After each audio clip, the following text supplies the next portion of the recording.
Everyone, कैसे हैं आप सभी। मैं अर्पित, आपका मैथ टीचर। आज हम डिस्कस करने वाले हैं 6 चैप्टर यानी कि ट्रायंगल की एक्सरसाइज 6.3। आज हमारी ये एक्सरसाइज कंप्लीट हो जाएगी। इसी के साथ साथ पूरा चैप्टर भी हम कंप्लीट कर लेंगे। मुझे पूरी उम्मीद है कि आपने पूरे अच्छे से तरीके से आपने इस चैप्टर को सीखा होगा। पहले इंट्रोडक्शन सीखा होगा बहुत अच्छे से, फिर उसके बाद एक्सरसाइज सीखी होगी।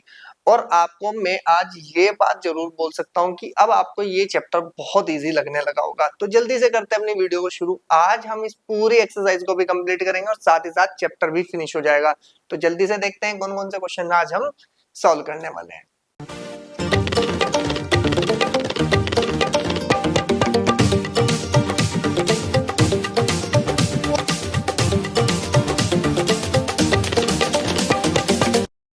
तो चलिए वीडियो को करते हैं शुरू। देखते हैं हमारे पास आज कौन सा क्वेश्चन होने वाला है। आज हमारे पास 15th क्वेश्चन होने वाला है एक्सरसाइज 6.3 का।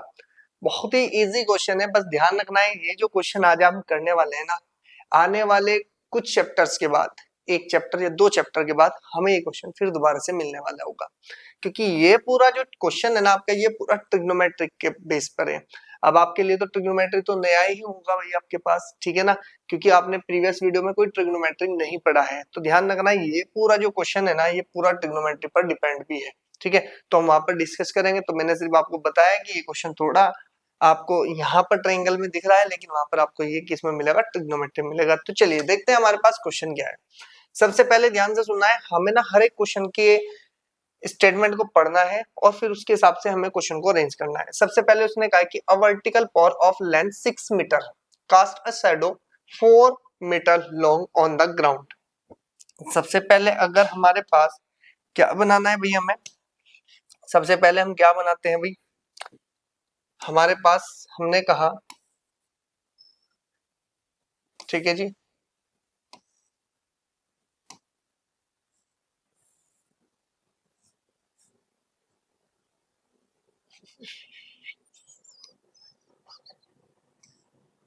ये हमारे पास क्या आ गया भाई, एक डायग्राम। क्योंकि हमें क्या है कि हमें तो क्या चाहिए भाई, आपके पास एक, उसने कहा है कि मेरे पास क्या है, एक पोल है, ठीक है ना। आगे उसने कहा कि जो उसकी शेडो बनती है, शेडो कब बन रही होगी, जब सन का आपके पास उस पे क्या पड़ रही होगी भाई, आपके पास धूप पड़ रही होगी। तो अब हमारे पास शेडो बन रही है, तो आगे उसने बोल लिया एट द सेम टाइम, उसी टाइम की बात करी जाए, tower cast a shadow 28 metre लो। तो इसका मतलब हम क्या करेंगे कि सबसे पहले हमारे पास मैं जो डायग्राम बना रहा हूं उसको इस तरह से मैंने अरेंज किया, ठीक है।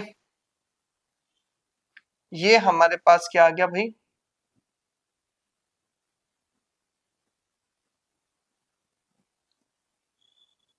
ये लो जी, हमारे पास ये पूरा डायग्राम इस तरह से बनेगा। अब ध्यान से सुनो, हम इसको मेजरमेंट कर लेते हैं पहले इसकी भाई।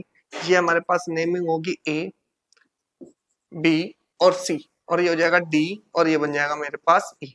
अब आप ध्यान से सुने, अगर आपके पास पूरा इसको देखें तो आपको पता है ना कि अगर ये टावर है और ये आपके पास पोल है, अगर ये दोनों आपको पता है कि दोनों के दोनों क्या है, आपस में पैरेलल है, तो इसका मतलब आपको पता होना चाहिए बिल्कुल एग्जैक्टली, आप यहाँ पर बीपीटी भी शो कर सकते हो। क्या कर सकते हैं हम, बीपीटी।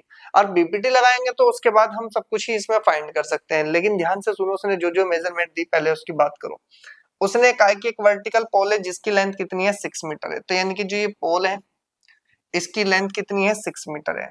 आगे उसने कहा कि जो इसकी शैडो, यानी कि सपोज करो यहाँ पर ये सन है, ठीक है ना, तो सन से जब आपकी लाइट पड़ेगी इसकी, तो इसका मतलब शैडो नीचे की साइड पड़ेगी ग्राउंड पे। अब ये जो बनी यहाँ से यहाँ तक की ये जो शैडो है, ये 4 मीटर की है। कितनी है जी, 4 मीटर है। आगे उसने कहा कि हमारे पास एक टावर है, ठीक है ना, जिसकी शैडो कितनी बनती है भाई, मेरे पास 28 बनती है। ये वो टावर है और जिसकी शैडो हमारे पास, ये पूरी पूरी जो शैडो है ये 28 मीटर बनती है। क्लियर होगी बात। Find the height of the tower. अब हमें इसकी हाइट बतानी है h, ठीक है जी। अब हमें इतनी अगर इंफॉर्मेशन दे दी जाए वो भी डायग्राम के अकॉर्डिंग, तो हम सब कुछ इसमें फाइंड कर सकते हैं। कैसे कर सकते हैं, सबसे पहले अब हमारे पास 2 ट्रायंगल है, एक ये छोटे वाला ट्रायंगल और एक ये बड़े वाला ट्रायंगल। आपको पता है कि यहाँ पर भी 90 डिग्री बन रहा है और यहाँ पर भी 90 बन रहा है, क्योंकि दोनों क्या है, हाइट है, परपेंडिकुलर बनेंगे। अब हमारे पास सॉल्यूशन की बात करें, ध्यान से सुन लेना, क्वेश्चन बहुत आपको इजी लग रहा होगा, लेकिन ध्यान से सुन लेना, एक प्रॉपर्टी के ही उस पे बेस पे पूरा क्वेश्चन चलेगा आपका। सबसे पहले हम बात कर लेते हैं कि इन ट्रायंगल ए ई और आपके पास डी एंड ट्रायंगल कौन सा है भाई आपके पास, कितना बनेगा ए, सॉरी हाँ ए बी और सी वी हैव, ठीक है जी। अगर ये इस तरह से बना होगा तो इसका मतलब हम यहां से क्या बोल सकते हैं भाई, angle A E D equals to में एंगल ए बी सी, और हम यहाँ पे लिख सकते हैं कि ईच 90 डिग्री, ठीक है। और अगर हमारे पास ध्यान से देखा जाए कि एंगल ए यानी कि ए का मतलब D A E equals to में एंगल कितना बनेगा आपके पास सी ए बी, और ये क्या भाई आपके पास कॉमन है, कॉमन है, या इसमें और करके आप एक स्टेटमेंट और लिख सकते हैं, हम यहाँ लिख सकते हैं कि एंगुलर, ठीक है जी, आप इसमें से बोल सकते हैं कि angular elevation, angular elevation of sun. भाई अगर मैं बात करूं कि अगर एंगल ऑफ एलिवेशन ऑफ किसका है, सन है, तो यहां से जब जाएगा तो इसका मतलब सन से ही पड़ेगा, तो पोल की और आपकी जो टावर होगी उसकी तो जो एंगल बनना होगा तो सेम बनना होगा, तो इसका मतलब एंगल सेम है हमारे पास, इसका मतलब, और हमने यहाँ पे कॉमन भी बता दिया, तो आप कोई सा भी स्टेटमेंट आप यहाँ पर लिख सकते हैं। तो इसका मतलब ये भी ए और ये भी ए, तो इसका मतलब हम बोल सकते हैं कि therefore triangle A E D कितना भाई आपके पास A E D similar to triangle A B और सी। तो अगर थोड़ा सा ध्यान से देखिए भाई, हमारे पास तो ये पूरा का पूरा किससे आया भाई आपके पास, सिमिलर की बाय कौन सा भाई आपके पास एंगल, एंगल सिमिलैरिटी। क्या हमारे पास ये प्रॉपर्टी लगेगी, नहीं लगेगी। अगर ये हमारे पास क्या आ जाएगा, सिमिलर आ जाएगा, तो हमें एक बात ध्यान से आ सकती है कि भाई हमारे पास अगर ये सिमिलर ट्रायंगल साइड का प्रोपोर्शनल यानी कि ए ई अपॉन में कितना हो जाएगा ए बी इक्वल्स टू में ई डी अपॉन में बी सी और ए डी अपॉन में ए सी। क्या हमारे पास इतनी इंफॉर्मेशन मिलेगी या नहीं मिलेगी, हमें किस किस की जरूरत है, ए ई और अपॉन में कितना हुआ, देखो आपके पास ए बी हुआ, और मैं कह सकता हूं कि ए डी अपॉन में कितना हो जाएगा बी सी। क्या मैं इन दोनों रिलेशन से, ठीक है ना, इन दोनों रिलेशन से, इन दोनों से क्या मैं यहाँ से हाइट निकाल सकता हूँ भाई, टावर की बिल्कुल निकाल सकता हूँ भाई, तीनों इक्वल है, कोई से एक को ले लो। तो हम यहाँ से लिखेंगे कि हेयर कितना आपके पास की ए ई अपॉन में ए बी और इक्वल टू में ई डी अपॉन में बी सी। अगर ये मुझे मिला, ए ई की वैल्यू बताओ कितनी है, यहाँ से 4 है, कितनी है जी मेरे पास 4 है। और अगर ध्यान से देखा जाए ए बी यानी कि ए बी पूरा पूरा मेरे पास 28 है, कितना मिला 28, और ईडी का मतलब कितना है भाई आपके पास 6 है, 6 है, और अपॉन में कितना आ जाएगा आपके पास बीसी मतलब कि हाइट ऑफ टावर एच कितनी है मेरे पास एज इट इज है। ये कैंसिल करेंगे तो कितना मिल जाएगा भाई मुझको, ये मिल जाएगा 7, और 7 की मल्टीप्लाई 6 में करेंगे तो एच की वैल्यू कितनी आ जाएगी आपके पास 42 मीटर। तो इसका मतलब अगर हम यहाँ से क्या करें कि हाइट ऑफ टावर की बात करें, यहां से लिखेंगे कि देयरफॉर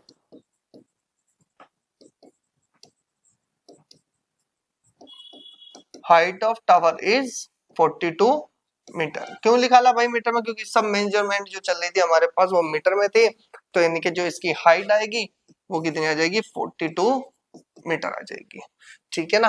तो आप ध्यान रखना कि आपके पास क्या रहेगा भाई, आपके पास पूरी मेजरमेंट ऐसे निकलनी है, ठीक है ना। आपको लग रहा होगा कि क्वेश्चन बहुत इजी है, भाई ध्यान रखना दोनों आप यूज कर सकते हैं, कॉमन भी कर सकते हैं और एंगुलर एलिवेशन ऑफ सन भी कर सकते हो, वो आपकी इच्छा है आप कैसे करोगे। फटाफट से स्क्रीनशॉट ले, नेक्स्ट क्वेश्चन पे चलते हैं, ठीक है जी। अब थोड़ा सा और आगे की बात करें तो लास्ट क्वेश्चन हमारे पास जो एक्सरसाइज का है वो बिल्कुल सिमिलर, आप कहोगे कि सर ये तो बिल्कुल पीछे की तरह है, नहीं, अब थोड़ा सा इसमें कुछ काम बढ़ा आपका। उसने कहा सबसे पहले कि if AD and PM, AD and PM are median of triangles ABC and PQR. भाई आपके पास देखो एक ट्रायंगल एबीसी है, उसका मीडियन एडी है, मीडियन का मतलब दोनों यानी कि बीडी इक्वल्स टू सीडी है, ठीक है जी। और पीएम किसका है भाई आपके पास पीक्यूआर यानी कि क्यूएम इक्वल्स टू कितना है एमआर है। तो हमारे पास ये इंफॉर्मेशन दी और आगे उसने कहा है कि where triangle ABC similar to किसके है भाई आपके पास पी क्यू आर के है। प्रूव करके दिखाना A B upon P Q. मैं थोड़ी साइड को देखता हूँ, ए बी यानी कि ये वाली साइड, पी क्यू ये वाली साइड का प्रोपोर्शनल किसके होना चाहिए, एडी इस वाली साइड के, ठीक है ना, और इस वाली साइड के। तो इसका मतलब ये दो ट्रायंगल की बात करी जा रही है। अगर इन दोनों ट्रायंगल की बात करी जा रही है तो हम यहाँ से क्या लिखेंगे कि सबसे पहले हम सॉल्यूशन की बात करते हैं, ठीक है ना। हम यहाँ से क्या लिखेंगे कि we have AD and PM are median of triangles किसके भाई आपके पास, A B C and P Q R, ठीक है ना। कितना भाई आपके पास रेस्पेक्टिवली। अब इतनी बात अगर मेरी समझ में आई तो हम यहां से लिखेंगे कि एंड हमारे पास एक चीज और भी तो है भाई आपके पास कि triangle A B C similar to किसके है, पी क्यू आर के हैं, ठीक है ना। ये क्या है भाई मेरे पास, ये तो गिवन दे रखा है, मुझको दिया है ना। तो अगर मैं यहाँ से कुछ बात करूं तो इसका मतलब यहाँ पर साइड का जो प्रोपोर्शनल है वो तो इक्वल हो जाएगा, और इक्वल होगा तो यानी कि ए बी अपॉन में कितना हो जाएगा आपके पास, पी क्यू हो जाएगा, क्योंकि मुझे ए बी तो चाहिए ना, ठीक है ना, और साथ में बी सी चाहिए। इक्वल टू में कितना हो जाएगा मेरे पास बी सी, और अपॉन में कितना हो जाएगा मेरे पास बी सी अपॉन में क्यू आर। एंड मैं कह सकता हूं कि एंगल बी इक्वल टू में कितना है जी, एंगल क्यू के। भाई ये अगर सिमिलर है तो ये कंडीशन तो फॉलो करेगा ही करेगा। हमें दो रेशो चाहिए तो दो रेशो उठा कर लिख लिए, आप तीसरा भी चाहते तो तीसरा भी लिख सकते थे, सिर्फ हमें इन दोनों की जरूरत है, क्योंकि मुझे पता है कि मुझे इसकी जरूरत है, ठीक है जी, और मुझे इसकी जरूरत पड़ेगी इस वाली साइड की, तभी तो मैं इन दोनों को सिमिलर दिखा सकता हूँ। तो अगर इन दोनों की सिमिलर पड़ेगी तो यानी कि कहने का मतलब है इस ए पी टी और पी क्यू एम को हमें सिमिलर दिखाना है, फिर तो चाहे जैसे मर्जी हम अप्लाई कर लेंगे, ठीक है। तो अब ध्यान से सुनो, ये ए बी तो एज इट इज रहेगा, अपॉन में P Q as it is रहेगा। क्या मैं दोनों का हाफ कर सकता हूँ, बीसी और हाफ ऑफ क्यू आर। अच्छा एक बात बताओ, अगर हम इस तरह से अप्लाई करेंगे तो ये बन जाएगा ए बी अपॉन में पी क्यू इक्वल टू, आप बहुत समझदार हैं, आपने क्या किया कि ये दोनों क्या है आपके इक्वल साइड है। अगर मैं इसका हाफ करता हूँ पूरी बीसी का है तो मैं बीडी लिख सकता हूँ या मैं सीडी लिख सकता हूँ। तो मैं क्या लिख सकता हूँ इसकी पोजीशन पे, बीडी लिख सकता हूँ या नहीं लिख सकता, इसको लिख देंगे हम बीडी, क्योंकि हाफ ऑफ बीसी वो बीडी के भी इक्वल है और सीडी के भी इक्वल है, हमें बीडी की जरूरत है तो हम बीडी लिख देंगे। सिमिलर अगर मैं बात करूं किसकी, पी क्यू आर की, तो क्यू आर तो ये है भाई, अगर मैं इसका हाफ करूं ये तो मैं एम आर लिख सकता हूँ या मैं क्यू एम लिख सकता हूँ। तो मैं क्या लिखूंगा यहाँ पर, क्यू एम की बात करेंगे, तो ये बन गया आपके पास कितना, क्यू एम। अगर इसको देखा जाए तो हमने कहा कि आप ध्यान से सुन लेना भाई आप लोग, ठीक है ना। अगर मैं बात करूं किसकी, आप ध्यान से सुनो, देखो क्या बना भाई हमारे पास। अगर मैं बात करूं ये वाली साइड, ठीक है ना, और ये वाली साइड, ठीक है, इधर भी ये वाली साइड और ये वाली साइड, ये दोनों साइड क्या देखो, ए बी किसके प्रोपोर्शनल हुआ, पी क्यू के हो गया, और बी डी ये वाली, और अपॉन में कितना हो गया, क्यू एम हो गया। अगर ये एंगल की बात करी जाए, अगर ये इक्वल हो जाए तो ये वाली ट्रायंगल इस ट्रायंगल के सिमिलर हो जाएगी, और ऑलरेडी हम पहले बता चुके बी इक्वल्स टू कितना है, क्यू है। तो हम यहां से लिख देंगे कि and B equals to angle Q. तो बस सिंपल सी बात है कि देयरफॉर ट्रायंगल कौन सी, A B D similar to triangle P Q M. ये अगर होगा तो आपको तो पता ही चल गया, तो सिमिलर बनाया भाई आपके पास कि बाय कौन सी कंडीशन लगाई, साइड एंगल साइड की, तो साइड एंगल साइड सिमिलरिटी। अब थोड़ा दिमाग लगाओ, अगर ये मेरे पास था तो उसने मुझे कहा कि प्रूफ करो A B upon P Q. भाई ए बी अपॉन पहले वाली साइड का रेशो किसके इक्वल है, पी क्यू के, बिल्कुल सही है बात है। आगे देखो एडी की बात करी, एडी ये है एडी, तो कितना बन जाएगा आपके पास, एडी अपॉन में कितना बन जाएगा आपके पास पीएम। तो यही तो आपको हेंस प्रूव करना था, और ये हम बोल देंगे कि हेंस प्रूव्ड। बस यही आंसर था हमारा। अब आप सोचते हो कि सर हम क्वेश्चन कैसे अप्लाई करें, किस तरह से हम लेके चले, अरे भाई बहुत सिंपल है। आप अगर एक बार ठान ले कि मुझे क्वेश्चन करना है तो स्टेटमेंट पे ध्यान दो, स्टेटमेंट को अच्छे से पढ़ो तब जाके क्वेश्चन करो। अगर आपने कोई भी गड़बड़ करी तो आप अपने क्वेश्चन को पढ़ने में गलती करते हो, ठीक है ना। ये कैलकुलेशन जब तक आपसे नहीं हो पाएगी अरेंजमेंट, जब तक आप क्वेश्चन को समझ ना पाए। आप पहले क्वेश्चन को समझो, कोई बात नहीं, आपको 1 मिनट लगती है, आप क्वेश्चन को समझो, पहले पढ़ लो, रफली उसका डायग्राम बनाओ, रफली देखो कि मैं उसको कैसे अप्लाई कर सकता हूँ। अब आप एक वो तो अगर मेरे पास ये सब कुछ गिवन ही तो था ना, मैंने तो अरेंज ही तो किया भाई, हाफ से मल्टीप्लाई करी और ये रेशियो लेके आया। बी तो उसने ऑलरेडी मुझे दे रखा है, क्योंकि यहाँ पर बोल तो दिया ये सिमिलर है, तो ए एंगल क्यू के पी के था और बी एंगल किसके था, क्यू के था, तो यही तो एंगल चाहिए था, ये तो ऑलरेडी वो पहले ही देके चल रहा है मुझे, तो इतनी अरेंजमेंट नहीं करनी है मुझको। और ये ध्यान रखना, ट्रायंगल से आसान चैप्टर भी कोई नहीं है, क्योंकि आपको पता है सामने ही सब कुछ बताता है, सिर्फ इधर का उधर, इधर का उधर करना होता है, ठीक है ना। बस यही आपको सीखना है।